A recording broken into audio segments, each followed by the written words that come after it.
में लोग शिव जी पर अभिषेक करते हैं, शंकर जी पर अभिषेक करने से क्या मिलता है? शिव की कृपा से ही कृष्ण की भक्ति मिलती है, वरना मिल नहीं सकती। हम तो कृष्ण के पुजारी हैं तो क्या शंकर जी के मंदिर जाएं? हम शिव जी के पुजारी हैं तो क्या? अरे तुम समझते नहीं हो, तुम्हें समझ नहीं है। शंकर जी की तीसरी आंख खुले तो पृथ्वी जलकर भस्म हो जाए, वो सर्व सामर्थ्य शंकर जी। सावन में लोग शिव जी पर अभिषेक करते हैं, शंकर जी पर अभिषेक करने से क्या मिलता है? जो भगवान शिव की पूजा करता है, जो भगवान शिव की आराधना कर सकता है, वही पूजा और आराधना करने वाला भगवान कृष्ण का भक्त हो सकता है। शिव की कृपा से ही कृष्ण की भक्ति मिलती है, वरना मिल नहीं सकती। तो भगवान शिव की पूजा का फल है कृष्ण प्रेम।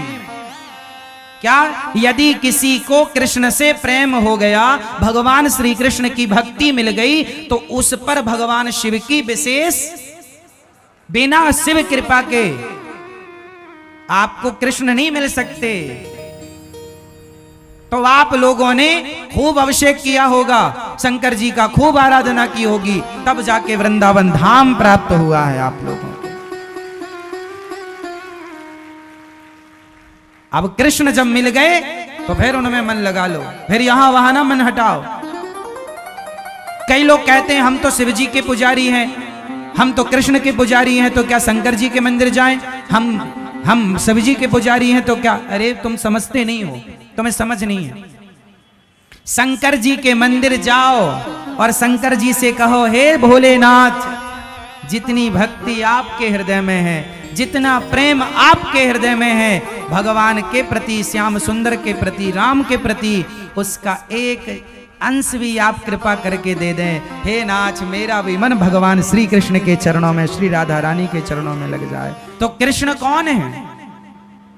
बोलो मेरी मां, कृष्ण कौन है?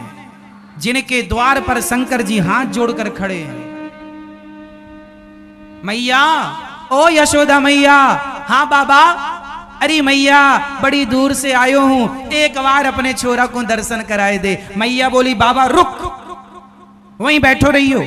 मैया, यशोदा मैया कह रही है शंकर जी रुको। शंकर जी रुक गए। वो भगवान जिनके दर्शन के लिए भगवान शंकर द्वार पर खड़े हैं और क्या कहते, मैया एक बार दर्शन कराए दे। मैया बोली, बाबा तेरी शक्ल बड़ी डरावनी है, मेरो छोरा देखेगो तो डर जावेगो। अरे मैया ना डरेगो, एक बार तो लाला को दर्शन कराए दे। मैया बोलती हैं, बैठो यहां, अभी हमारो लाला सो रहे हो है, जागेगो तो दर्शन कराएंगे। शंकर जी बैठे इंतजार कर रहे हैं कन्हैया के जागने का। लो, वो कृष्ण हैं। शंकर जी कौन है? जिन्होंने काम को जलाकर भस्म कर दिया। शंकर जी की तीसरी आंख खुले तो पृथ्वी जलकर भस्म हो जाए, वो सर्व सामर्थ्य शंकर जी। वो शंकर जी जिनके अंदर सृष्टि का पल भर में संहार करने का पावर है, पल भर में सृष्टि को मिटाने का सामर्थ्य है, वो शंकर जी हाथ जोड़े द्वार पर खड़े हैं कृष्ण के आगे। वो कृष्ण कोई सामान्य तत्व है क्या मेरी मां? वो भगवान है। एक बार शंकर जी ने जहर पिया था, आप सबको ये बात पता है। समुद्र मंथन हुआ, जहर निकला, किसने पिया? शंकर जी ने पिया। एक बार शंकर जी ने जहर पी लिया। अब बताओ, जहर यदि हम लोग पी लें तो मर जाएंगे? आप लोग पी लें तो मर जाएंगे? मर जाओगे। लेकिन शंकर जी ने इतना सारा जहर पी लिया, मरे नहीं। हम जहर पी लेंगे तो मर जाएंगे, शंकर जी ने जहर पिया, नहीं मरेंगे। वो शंकर जी जो इतना जहर पी कर ना मरे, क्या उनसे कोई इंसान अपनी होड़ कर सकता है, अपनी तुलना कर सकता है? वो शंकर जी जो देवाधिदेव महादेव हैं, जो कामदेव को जलाकर भस्म कर देते हैं, वो शंकर जी गोपी बनकर उस रास में जा रहे हैं भगवान श्री कृष्ण के। वो कृष्ण तत्व है जिनके पास शंकर जी जा रहे हैं, तुम उन्हें हल्के में ले रहे हो। कृष्ण को कोई सामान्य तत्व समझ रहे हैं आप लोग क्या? कृष्णात् परम किमपि तत्व हम न जाने, कृष्ण से भी श्रेष्ठ कोई तत्व है ये मैं नहीं जानता। शंकर जी भी जिन्हें जान ना पाते, शंकर जी किनका ध्यान करते हैं? सदा वसंतम हृदयारविंदे भवम भवानी सहितम नमामि। जिनका ध्यान शंकर जी करते हैं, भगवान कृष्ण का जन्म हुआ तो दर्शन करने शंकर जी आए, रास हुआ तो दर्शन करने शंकर, जिनका दर्शन करने के लिए लाइन में शंकर जी खड़े हैं, उन कृष्ण को आप सामान्य समझ रहे हैं क्या? कोई मजाक का विषय बना रहे हैं क्या कि वो रास रचाए तो हम भी रचाएंगे? जो काम संत कर सकते हैं ना, तुम ना करो। उनकी भावनाएं अलग हैं, तुम्हारी भावनाएं अलग हैं। उनके विचार अलग हैं, तुम्हारे विचार अलग हैं।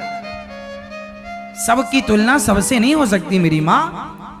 जिस तराजू में सोना तोला जाता है, उस तराजू में टमाटर नहीं तोले जा सकते।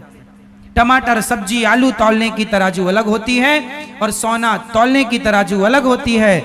इंसानों को तौलने की तराजू अलग है और भगवान को तौलने की तराजू अलग है। दोनों को एक तराजू में नहीं तोला जा सकता। आप गलती ये करते हैं कि इंसानों से भगवान की तुलना कर लेते। अरे हम, उन्होंने किया हम भी करेंगे। तो उन्होंने पहाड़ उठाया था, है तुम्हारे बाप में हिम्मत?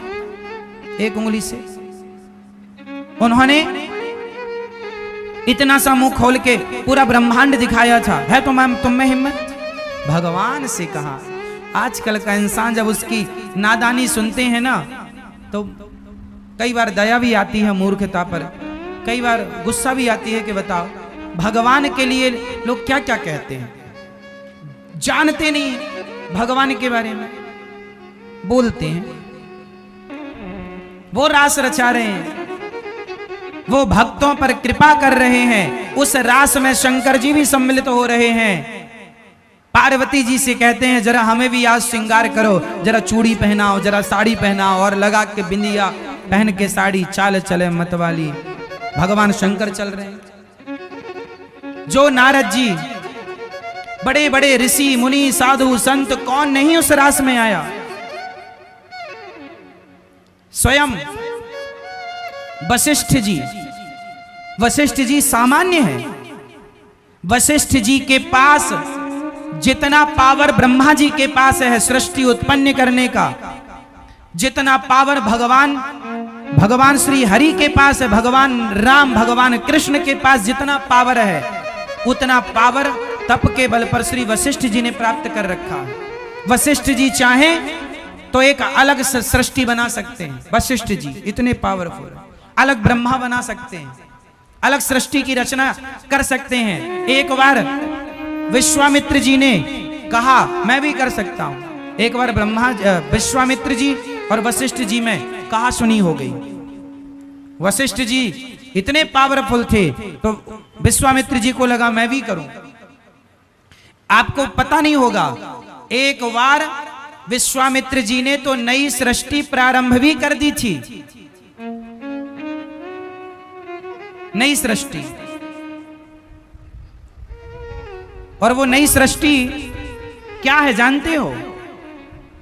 नहीं, ये जो नारियल होता है, ये नारियल ब्रह्मा जी की बनाई सृष्टि नहीं है। एक बार विश्वामित्र जी को गुस्सा आ गया कि मैं चाहूं तो नई सृष्टि कर लूं, तो कहा कि कर लो। तो वो करने लग गए।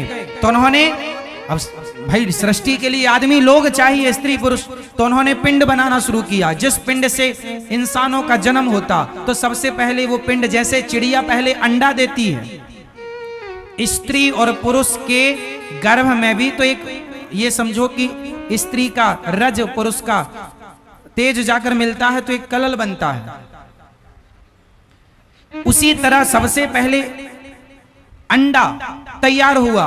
तो आपने देखा नारियल में दो आंखें होती हैं, ध्यान से देखा, पानी भरा होता, जैसे बच्चे मां के पेट में पानी भरा होता है, पूरा अंडा जैसा प्रोसेस होता है नारियल का। नारियल वो सृष्टि की शुरुआत करने लगे, अपनी तपोबल से मैं अलग सृष्टि बनाऊंगा। ऐसे फिर उन्हें समझाए भैया अलग ना चलो, विश्वामित्र जी को समझाए।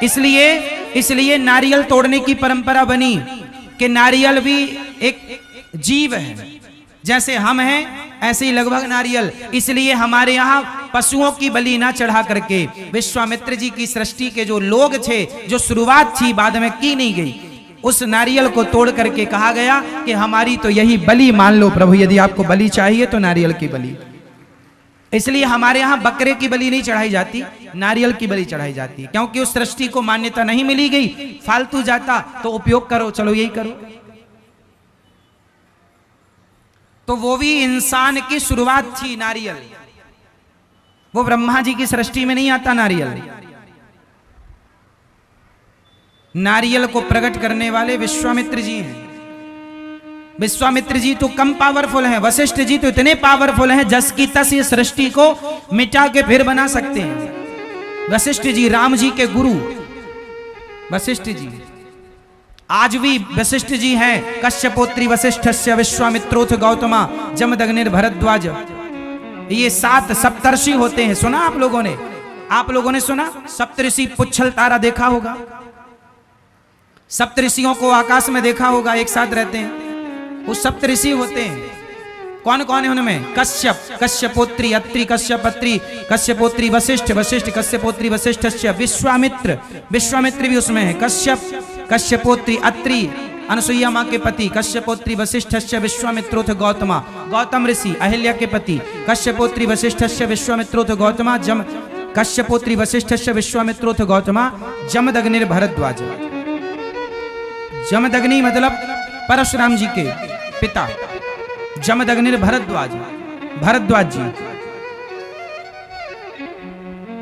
भरद्वाज जी का नाम सुना होगा, रामचरितमानस में भरद्वाज जी का उल्लेख। राम जी उनके आश्रम भी गए थे, श्री भरद्वाज जी के। भरद्वाज मुनि बसई प्रयागराज में रहते थे। ये सप्त ऋषि हैं जो इतने पावरफुल हैं, सातों के अलग सृष्टि कर सकते हैं। ये सारे ऋषि, इन सब के ऊपर होते हैं भगवान शंकर, इंद्र के, देवताओं के राजा इंद्र। इंद्र के ऊपर इंद्र हाथ जोड़े खड़े रहते हैं भगवान शंकर के आगे। सबसे पावरफुल हैं सृष्टि में ऋषि। ऋषियों से देवता जो है ना, देवता पावरफुल नहीं होते। ये ऋषि लोग चाहें तो देवताओं को जहां चाहें, इंद्र को श्राप दे दिया था गौतम ऋषि ने, जा तेरे पूरे शरीर में योनि हो जाए। अहिल्या का जब चरित्र बिगाड़ने गए, 1000 योनि छिद्र हो गए थे पूरे शरीर में, मुंह दिखाया नहीं गया इंद्र से कहीं। बाद में फिर आंख के रूप में परिणित हो गई। इंद्र की 1000 आंख हैं, पहले योनियां थी पूरे शरीर में, योनि छिद्र, योनि लंपट थे ना, तो श्राप से योनि हो गई, फिर वो आंखों में तब्दील हो। देखिए हमारे यहाँ का साइंस, यहां ही आंखें नहीं, पूरे शरीर में आंखें हो सकती हैं। आप पूरे शरीर से देख सकते हैं, इंद्र पूरे शरीर से देखते हैं। ये हुआ है हमारे यहाँ, ऐसी परंपरा रही है हमारी। ये ऋषि, आप लोगों ने सुना होगा, महाभारत में एक उल्लेख सुना होगा आप लोगों ने, भीष्म पितामह के सामने शिखंडी आ गया। बोलो हाँ हाँ। शिखंडी पहले स्त्री था। शिखंडी का जब जन्म हुआ तो स्त्री था, पर हमारे देश में ऐसे संत थे कि हमारे ऋषियों ने, शिखंडी के पिता ने कहा कि महाराज हमें लड़की की जरूरत नहीं है, राज्य चलाने को लड़का चाहिए, लड़का चाहिए। तो शिखंडी को लड़की से लड़का बनाया गया था 5500 साल पहले। यह टेक्नोलॉजी थी। आजकल भी साइंस के द्वारा स्त्री लिंग परिवर्तन हो जाता है, लेकिन आज के में एक समस्या है कि यदि स्त्री को पुरुष बना दिया, आजकल भी प्लास्टिक सर्जरी के द्वारा स्त्री को पुरुष बना दिया जाता है और पुरुष को स्त्री, लेकिन जो पुरुष स्त्री बनता है तो स्त्री योनि तो हो जाती है, लेकिन पुरुष जो स्त्री बनेगा वो कभी मां नहीं बन सकता। लेकिन हमारे यहां ऐसी परंपरा रही है कि शिखंडी स्त्री थे और जो स्त्री पुरुष बनेगी तो वो कभी बाप नहीं बन सकती। लेकिन शिखंडी जब स्त्री से पुरुष बने तो वो पिता भी बने बाद में। और कई बार हमारे यहां स्त्री को पुरुष और पुरुष को स्त्री भी बनाया गया है। शास्त्रों में वर्णन आपको मैं कई जगह दिखा दूंगा। हमारे यहाँ ये सारी टेक्नोलॉजी थी, प्रयोग कम करते थे क्योंकि जरूरत नहीं थी। सिद्धांत उद्देश्य अलग अलग थे।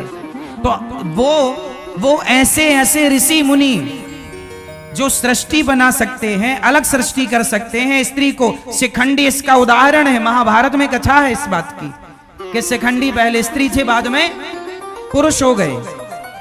इसलिए भीष्म पितामह ने उन पर बाण नहीं चलाया। बाद में पुरुष हुए तो क्या हुआ? जन्म से तो स्त्री है। तो मतलब स्त्री से पुरुष बनाने की क्या प्रोसेस भारत